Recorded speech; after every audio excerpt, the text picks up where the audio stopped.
Hello friends, and welcome to A.K. Agarwal Aptitude series. Friends, in this session we are going to learn a technique for solving a problem on escalators.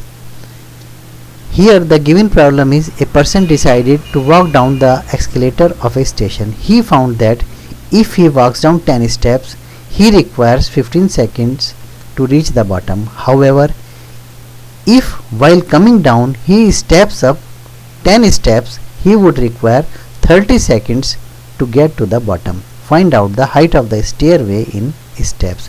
Means when stairs are moving downward and he also walks down 10 steps, he requires 15 seconds. But when stairs are moving down but he steps up 10 steps, he requires 30 seconds. So how many steps are there in the stair? That we have to determine. So friends, to answer this question, let us assume number of steps is equal to x.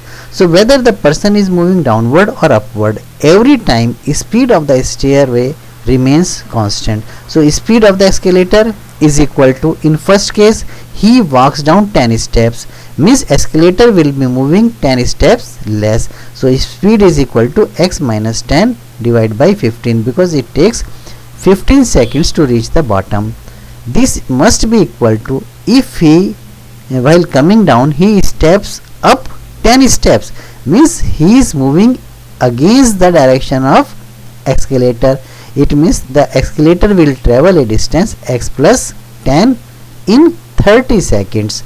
So this is the speed of the escalator, and they are same because speed will remain constant. Now let us simplify this. 30 into x minus 10 is equal to 15 into x plus 10. Just simplify this, you will get x is equal to 30. So in the staircase there are 30 steps. Friends, thank you very much for watching this video. You can also follow me on Facebook,